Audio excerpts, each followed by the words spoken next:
Sherr mes Danjës dhe Rozanës, akuzat për interes dhe hipokrizi në një moment tensioni në shtëpinë e Big Brother. Danja dhe Rozana përplasen ashpër, duke shkëmbyer akuzat të forta. Danja, e irrituar dhe e bindur se Rozana po luan një lojë të dy fish, e akuzon atë hapur se qëndron pranë gjestit vetëm për interes. Ti je një njeri pa fytyrë, Rozan, i tha ajo me një ton të lartë, duke e shikuar drejtë në sy. Gjithë kohën qëndron me gjestin vetëm sepse të intereson të jesh në qendër të vëmendjes dhe të përfitosh nga loja e tij. Ti nuk ke as pak dinjitet dhe as nuk të intereson nëse ai po luan me ty apo me të tjerët.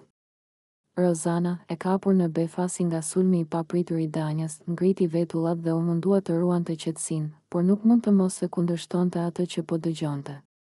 Po ti kush je që të më japësh leksione mua, i tha ajo me ironi.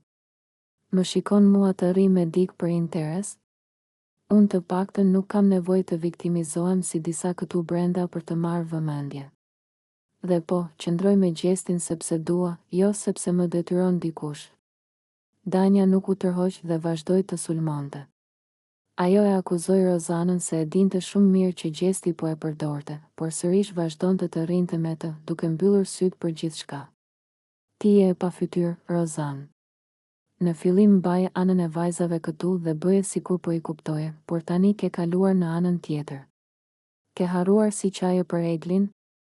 Si thoshe që gjesti e përdori? Po tani çfarë ndodhi? Apo është më e lehtë të jesh me atë që ka më shumë vëmendje? Banorët e tjerë, të cilët po dëgjonin nga afër këtë debat, nisën të komentojnë mes tyre dhe disa prej tyre dukeshin të pajtoheshin me Danjën. Rozana, nga ana tjetër, nuk e pranoi asnjë nga akuzat dhe tha se Danja thjesht po përpiqej ta ulte për ta bërë veten të dukej më mirë. Unë nuk I jap llogari askujt për vendimet e mia, sidomos ty, tha Rozana, duke u larguar me nerva. Duket se ky debat I ka thelluar edhe më shumë përçarjet mes banorëve dhe tani mbetet për t'u parë nëse ky sherr do të ketë pasoja më të mëdha në marrëdhëniet e tyre brenda shtëpisë.